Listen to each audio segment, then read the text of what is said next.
মমতা বন্দ্যোপাধ্যায় ১৯৯৩ সালে তিনি আন্দোলনের ডাক দিলেন যে সচিত্র পরিচয় পত্র বিনা নির্বাচন নয়, no identity card no vote.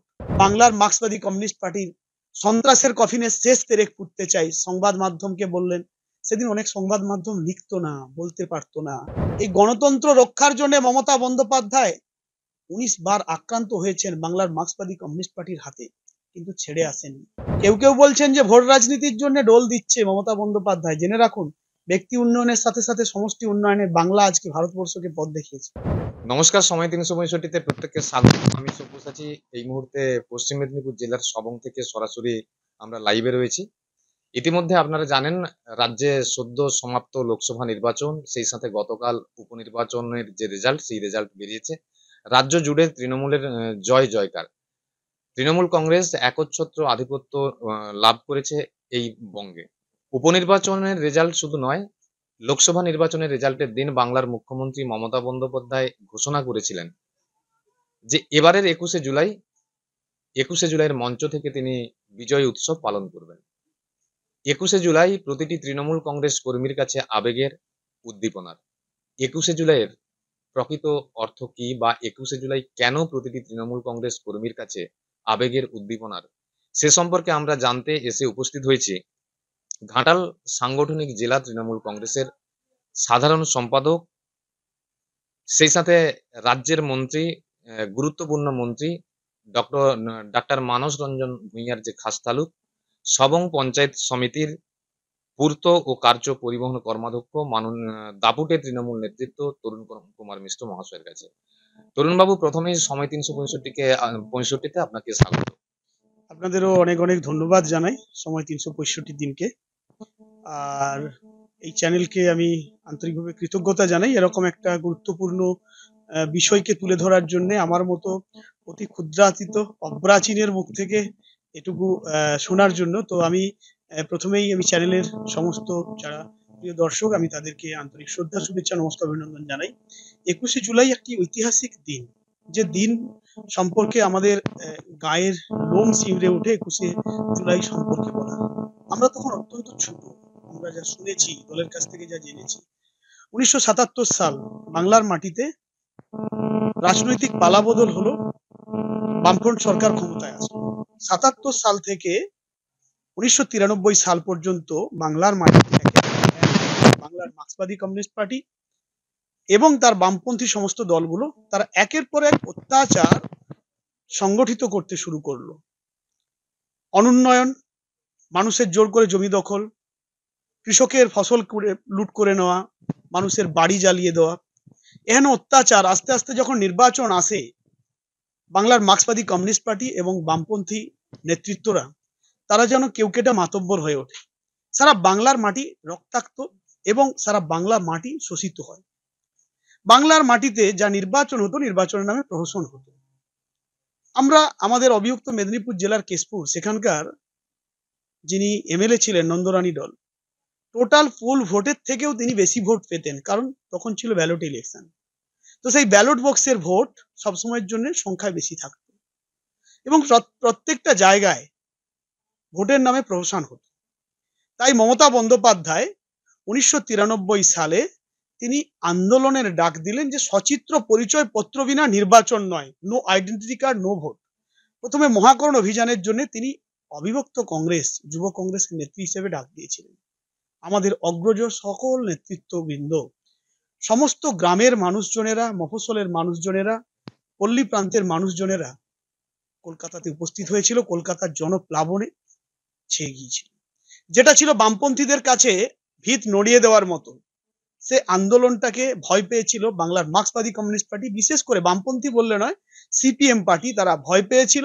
সেদিন বিমান বসুর আলিমুদ্দিন থেকে অনিল বিশ্বাসদের নেতৃত্বে তাদের অঙ্গুলি হেলনে রাইটার্সের যারা ছিলেন বাবুদের, সেদিনকার মুখ্যমন্ত্রী জ্যোতিবাবু, সেদিনকার মন্ত্রিসভার সদস্য বুদ্ধবাবুদেরকে, তাদেরকে প্ররোচনা দিয়ে একসাথে সংগঠিত হয়ে তারা নির্বিচারে একটা শান্তিপূর্ণ আন্দোলনকে তারা আস্তে আস্তে করে রক্তাক্ত করে তুললেন। সারা কলকাতার শহর রক্তাক্ত হয়ে গেল। আপনারা জানেন যে 13টি তাজা প্রাণ শহীদ হয়েছিল, তার মধ্যে আমার মেদিনীপুরেরও একজন ছিলেন। শেখ ইনু কেশপুরের। মেদিনীপুরকে প্রাণ দিতে হয়েছে স্বাধীনতা সংগ্রাম এবং স্বাধীনতার যারা উত্তর বাংলার মার্ক্সবাদী কমিউনিস্ট পার্টির অত্যাচারের শাসনের নামে শোষণ। আমরা যে সবংয়ে আছি, এই সবং 82 সাল থেকে বহু মানুষকে তাদের সাক্ষী হতে হয়েছে। 82 সাল থেকে সবংয়ের বিধায়ক ডাক্তার মানস রঞ্জন ভূঁইয়া, তিনি মানুষের ভালোবাসার ভোট যেমন পেয়েছেন, তেমনি জাতীয়তাবাদী মানুষজনেদেরকে একের পর এক খুন হতে হয়েছে। চোখের সামনে স্বজন হারানোর বিয়োগ ব্যথায় সবংবাসী ডুকরে ডুকরে কেঁদেছে। মানুষ বাবু প্রত্যেকটি যারা আক্রান্ত হয়েছেন, যাদেরকে খুন করা হয়েছে, পরিবার পরিজনদের যারা ছেড়ে চলে গিয়েছে, তাদের পাশে গিয়ে দাঁড়িয়েছিলেন। সেরকম মমতা বন্দ্যোপাধ্যায়ও তিনি কিন্তু 1993 সালের 21শে জুলাই 13টা তাজা প্রাণ শুধু যাওয়া নয়, নেত্রী তিনি আক্রান্ত হয়েছিলেন। আবারও 16ই আগস্ট আপনারা জানেন যে হাজরার মোড়ে আবার আন্দোলনের ডাক দিলেন, যে বাংলার মার্ক্সবাদী কমিউনিস্ট পার্টির সন্ত্রাসের কফিনে শেষ পেরেক পুঁততে চাই। সংবাদ মাধ্যমকে বললেন, সেদিন অনেক সংবাদ মাধ্যম লিখতো না, বলতে পারতো না, সেদিন ইলেকট্রনিক্স মিডিয়ার এত বাড়বাড়ন্ত ছিল না, আকাশবাণী ছিল। আর অন্যদিকে আপনারা দেখেছেন যে বাংলার মাটিতে ট্রানজিস্টার বা কোনো পেপার অত্যাচার, আজকে সোশ্যাল মিডিয়া এসেছে, আপনাদের মতো ছোট ছোট পোর্টাল নিউজ আছে। কিছু ঘটনা ঘটার সাথে সাথে আপনি সাংবাদিক হিসেবে আপনারা দেখবেন যে মাঠে ঘাটে অনেক নিউজ চলে আসছে। একটা সময় কোনো প্রকৃত সত্য, প্রকৃত খবর ছাপা হতো না। সে তিলজলার কসবার বিজন সেতুই হোক, সে সুজপুর গণহত্যা হোক, সে নানুর হোক, সে ছোট আঙেরিয়া হোক, সে বানতলা হোক, সে দানতলা হোক, সে দাসের বাঁধ হোক, সে 1970 17ই মার্চ বর্ধমান সাইবাড়ি হোক, একের পর এক যে অত্যাচার, বাংলার মার্ক্সবাদী কমিউনিস্ট পার্টি 29টি গণহত্যা, 59,000 মানুষ খুন করেছে, কই তার কোনো নিউজ ছিল না, কোনো নিউজ ছিল না। শুধু সবংয়ের 29 জন সহনাগরিক খুন হয়েছিলেন বাংলার মার্ক্সবাদী কমিউনিস্ট পার্টির অত্যাচারে। মমতা বন্দ্যোপাধ্যায় 16ই আগস্ট 1993 আবার আন্দোলন শুরু করলেন। সেই আন্দোলন তখন হাতে বাঁধা, মাথা ফাটা, মাথায় বাধা আছে, তিনি আবারও আন্দোলন করলেন। সেই আন্দোলনে সাড়া দিয়ে 1995 সালে ভারতবর্ষে তদানীন্ত নির্বাচন কমিশনার বললেন যে মানুষের সচিত্র পরিচয়পত্র, এই আন্দোলন মমতা বন্দ্যোপাধ্যায়ের আন্দোলন সঠিক, এবং সেটাকে মান্যতা দিয়ে আপনারা জানেন যে আজকের দিনে দাঁড়িয়ে সচিত্র পরিচয়পত্র তদানীন্তন ইলেকশন কমিশন TN সেশন সাহেব, তিনি সেই মমতা বন্দ্যোপাধ্যায়ের আন্দোলনকে মান্যতা দিতে বাধ্য হয়েছিলেন, কারণ মমতা বন্দ্যোপাধ্যায়ের আন্দোলন সঠিক এবং সত্য ছিল। আজকের দিনে দাঁড়িয়ে অনেক গঙ্গা দিয়ে অনেক জল গড়িয়েছে।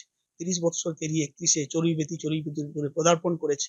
প্রতিটি মুহূর্তে মমতা বন্দ্যোপাধ্যায় আস্তে আস্তে করে যুব কংগ্রেস হতে হতে 1998 সালে 1 জানুয়ারি তৃণমূল কংগ্রেস দলটি গঠন করার পরেও মমতা বন্দ্যোপাধ্যায় আন্দোলনের দিন ভুলে যাননি।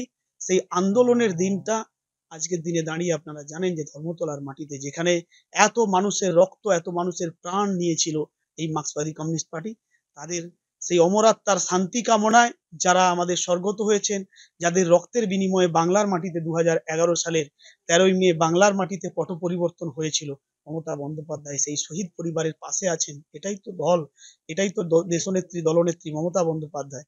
একের পর এক আন্দোলনের নেতৃত্ব দিয়েছেন মমতা বন্দ্যোপাধ্যায়, এবং যে আন্দোলন সঠিক। মমতা বন্দ্যোপাধ্যায় কৃষকের জোর করে জমি কাড়ার বিপক্ষে আন্দোলন করেছিলেন, প্রথমে সিঙ্গুর, পরে নন্দীগ্রাম। অনেকে নন্দীগ্রাম সিঙ্গুর নিয়ে অনেক কথা বলেন। স্বাধীনতার পরে, বাপুজির পরে যদি কেউ অহিংসার পথে আন্দোলন করেছেন, সিঙ্গুরের সপ্তাদশী তাপসী মালিকে গণধর্ষণ করে গায়ে কেরোসিন দিয়ে জ্যান্ত পুড়িয়ে মারা, এবং তার প্রতিবেশী দেবু মালি তাকে বাঁচাতে গিয়ে তিনি যে খুন হয়েছিলেন, তার প্রতিবাদে 26 দিন তিনি অনশন করেছিলেন, হাঙ্গার স্ট্রাইক করেছিলেন। তো স্বাভাবিক কারণে এহেন দেশনেত্রী যে আন্দোলন, তার যে ত্যাগ, এটা মানতে হবে সারা ভারতবাসীকে। ভারতবর্ষের পৃথিবীর দ্বিতীয় বৃহত্তম গণতান্ত্রিক দেশ, এই গণতন্ত্র রক্ষার জন্য মমতা বন্দ্যোপাধ্যায় 19 বার আক্রান্ত হয়েছেন বাংলার মার্ক্সবাদী কমিউনিস্ট পার্টির হাতে, কিন্তু ছেড়ে আসেননি। আজকের দিনে দাঁড়িয়ে মমতা বন্দ্যোপাধ্যায় ভারতবর্ষের ইতিহাসে গণতান্ত্রিক পদ্ধতিতে মানুষের পাশে দাঁড়ানোর, মানুষের আর্তনিপীড়িত দুর্গত মানুষের পাশে দাঁড়িয়ে সেবা করার নেত্রী মমতা বন্দ্যোপাধ্যায়, এবং তার যোগ্য উত্তরসূরি আমাদের সেনাপতি অভিষেক বন্দ্যোপাধ্যায়। আজকে তিনারা প্রত্যেক 21শে জুলাই আমাদেরকে নতুন করে বাঁচার প্রেরণা যোগান। তাই 21শে জুলাই আমরা অমর 21শে জুলাই বলি। আর এবারকার 21শে জুলাই আরেকটু তাৎপর্যপূর্ণ, কারণ ভারতবর্ষের সমস্ত সংবাদ মাধ্যমকে এনে ভিড়িয়ে দেওয়া হয়েছিল। বাংলা থেকে গেল ভারতবর্ষের স্বরাষ্ট্রমন্ত্রী এসে বললেন, ভারতবর্ষের প্রধানমন্ত্রী এসে বললেন ভারতবর্ষের মধ্যে সেরা লোকসভার সিট পশ্চিমবাংলা থেকে পাবে। নিন্দুকদের মুখে ছাই।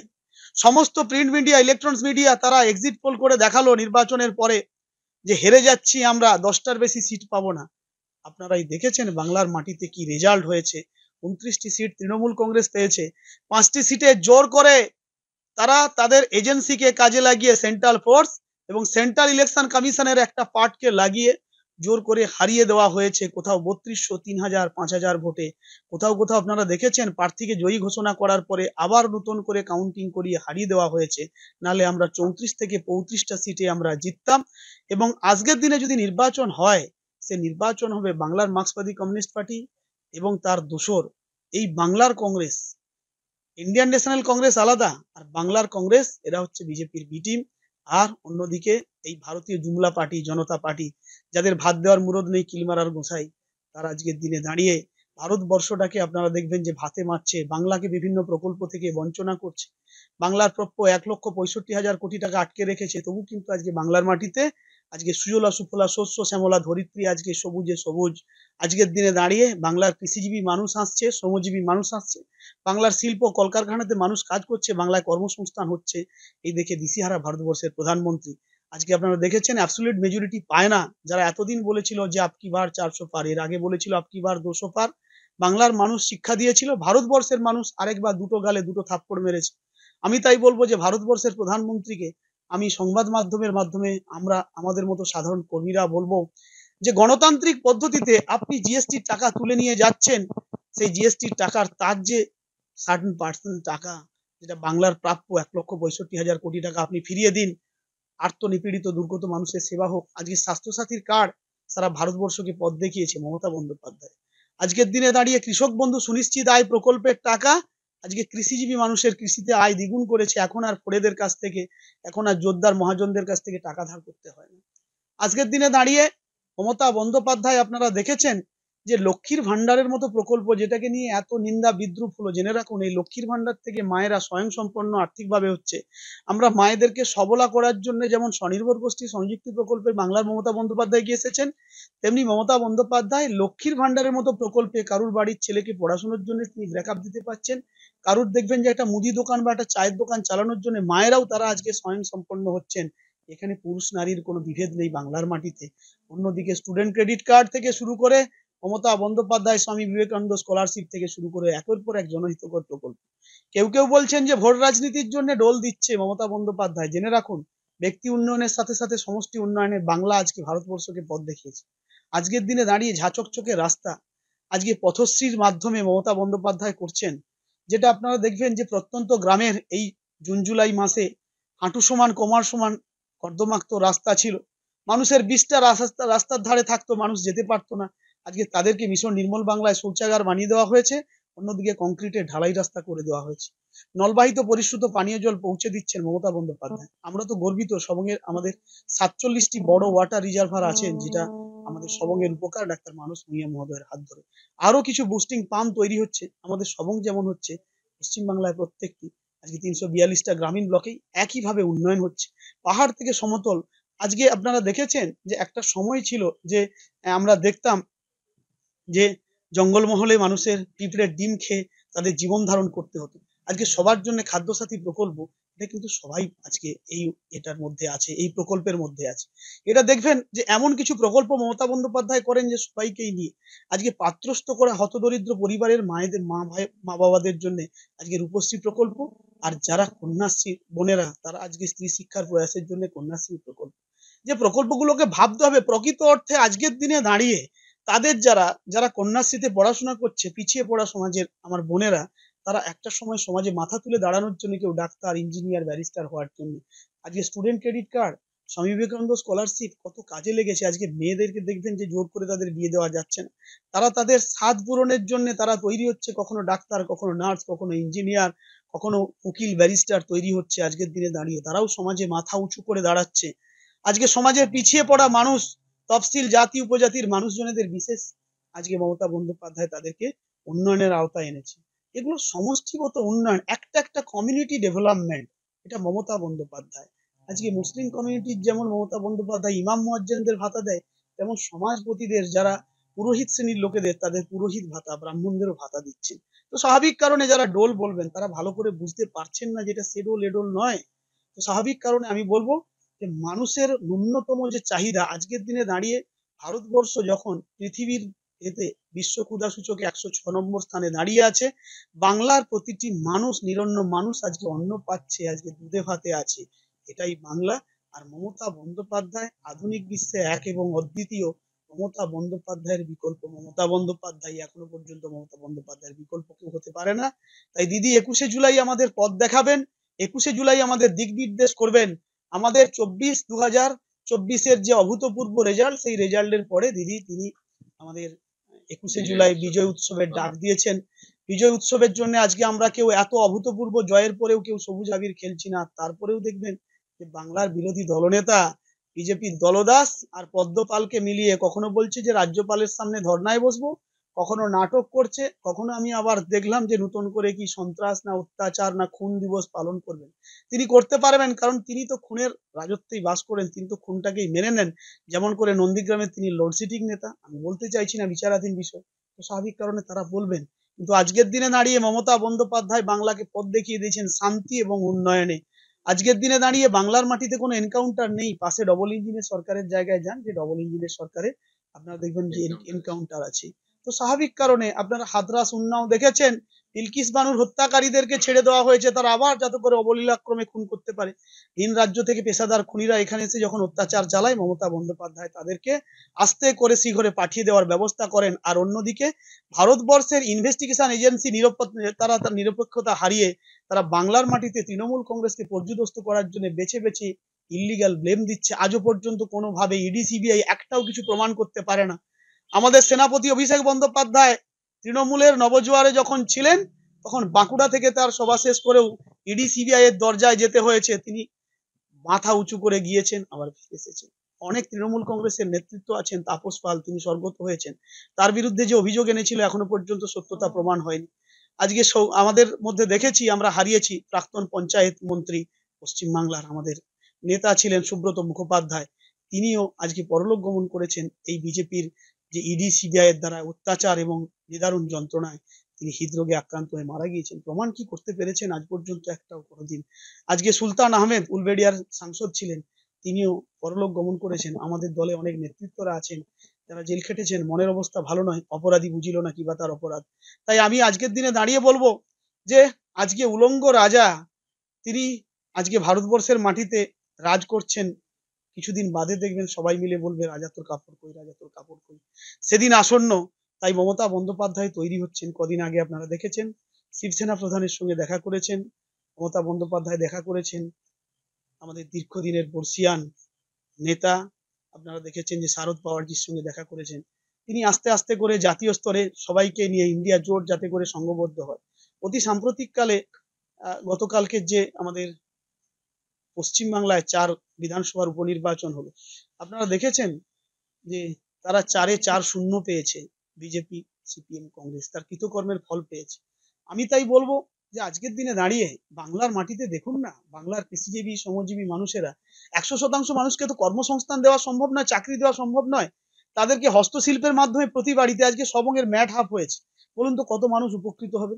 এই যে আমাদের প্রাক্তন বিধায়ক গীতা ম্যাডাম আছেন, গীতা ম্যাডাম তিনি একটা সময় যখন এমএলএ ছিলেন, ম্যাট হাবের জন্য আমাদের সর্বজন শ্রদ্ধা নেত্রী মমতা বন্দ্যোপাধ্যায়ের কাছে তিনি বারে বারে দরবার করেছিলেন এবং সবংয়ে ম্যাট হাব হচ্ছে। এই যে মাদুর হাবের আন্ডারে আমাদের যে গ্রামীণ সবংয়ের যে আমাদের যে কুটির শিল্প, ক্ষুদ্র কুটির শিল্প মাদুর, এই মাদুর আবারও উজ্জীবিত হচ্ছে। মাদুর থেকে বিভিন্ন ম্যাট স্টিক থেকে বিভিন্ন রকমের সেই ফ্লাওয়ার ব্লাস থেকে ফুলদানি থেকে শুরু করে আমাদের চপ্পল থেকে শুরু করে মাথার টুপি থেকে শুরু করে ব্যাগ থেকে শুরু করে, যেহেতু এটা অর্গানিক প্রোডাক্ট, এটার থেকে বাইরে ভীষণ চাহিদা আছে, দেশের বাইরে সারা বিশ্বে আছে।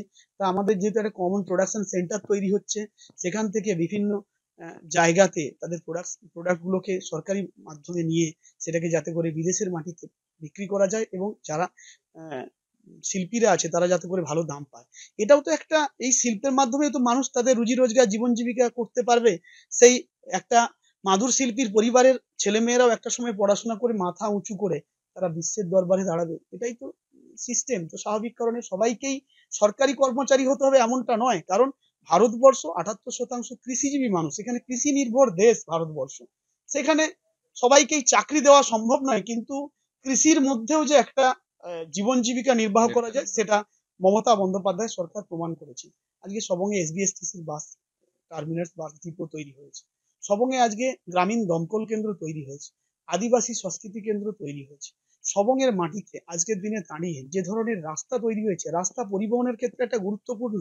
আপনার উৎপাদিত ফসল সরাসরি মার্কেটে যাওয়ার জন্য মূলত প্রয়োজন তো রাস্তা, সেই রাস্তা যদি তৈরি হয়, রাস্তাই তো উন্নয়নের আসল জায়গা।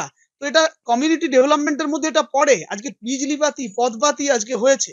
আমাদের সাংসদ দীপক অধিকারী তিনি পথবাতি করেছেন। আমাদের মন্ত্রী মহোদয় তিনি তার বিআফের টাকার থেকে তিনি পথবাতি করেছেন, বিভিন্নভাবে বিভিন্ন স্কুল কলেজগুলোকে তিনি সাজিয়েছেন। আজকের দিনে দাঁড়িয়ে আপনারা দেখেছেন যে বিভিন্ন জায়গাতে উন্নয়ন হচ্ছে। শুধু এটা সবং নয়, সারা পশ্চিম বাংলায় প্রত্যেকটি গ্রামীণ ব্লকগুলোতে দেখবেন যে গ্রামীণ অর্থনৈতিক, গ্রামীণ পরিকাঠামো উন্নয়ন হচ্ছে। আমি তাই বলবো যে সংবাদ মাধ্যমের মাধ্যমে যারা নিন্দুকরা, যারা বিরোধিতা করেন, বিরোধিতার জন্য বিরোধিতা করুন, কিন্তু বাংলার প্রকৃত উন্নয়নের স্বার্থে এগিয়ে আসুন। সবাই মিলে আমরা যাতে করে উন্নততর এবং ঐক্যবদ্ধ বাংলা গড়তে আমাদের দেশনেত্রী মমতা বন্দ্যোপাধ্যায় এবং আমাদের দলের সেনাপতি সাংসদ অভিষেক বন্দ্যোপাধ্যায়ের সঙ্গে থাকি। আমরা 21শে জুলাই সবাই মিলে যাব।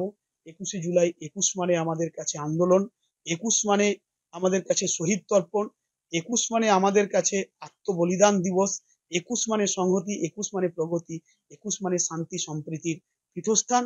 তাই আমরা সেই শহীদের মাটিতে আবারও একবার প্রণাম করে আসবো। আসুন সবাই মিলে আমরা 21শে জুলাই যাই, মমতা বন্দ্যোপাধ্যায় এবং অভিষেক বন্দ্যোপাধ্যায়ের নির্দেশকে পাথেয় করে আগামী দিন আবার নতুন করে পথ চলা শুরু হবে। 21শে জুলাই নিয়ে সবং ব্লকে কেমন প্রস্তুতি চলছে? সবং ব্লকে প্রস্তুতি তুঙ্গে। তো স্বাভাবিক কারণে বিভিন্ন অঞ্চলে অঞ্চলে বিভিন্ন বুথে বুথে প্রস্তুতি সভা চলছে। অনারেবল মিনিস্টার সাহেব তিনি ব্লকের জেলার বাইরেও কিছু কর্মসূচিতে ছিলেন। আমাদের ব্লক প্রেসিডেন্ট আবু কালাম সাহেব তিনি কর্মসূচিগুলো করছেন, যুব তৃণমূল করছে, মহিলা তৃণমূল কংগ্রেস করছেন, এবং মন্ত্রী মহোদয় প্রত্যেকটি অঞ্চলে অঞ্চলে তিনি প্রোগ্রাম করছেন। এবং অত্যন্ত অভূতপূর্ব এবার যে সবং থেকে এবারে প্রচুর প্রচুর সংখ্যক মানুষজনেরা যাবেন 21শে জুলাই।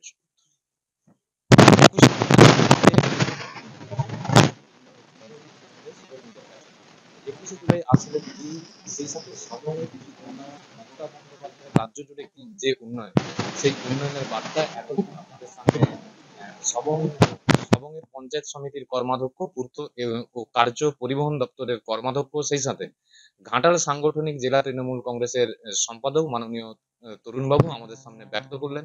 সময় 365 পক্ষ থেকে আবারও তরুণ বাবুকে অসংখ্য অসংখ্য ধন্যবাদ জানাই। ক্যামেরায় সৌমেন্দ্রর সাথে আমি সব্যসাচী। আপনারা দেখছিলেন সময় 365, সবং, পশ্চিম মেদিনীপুর।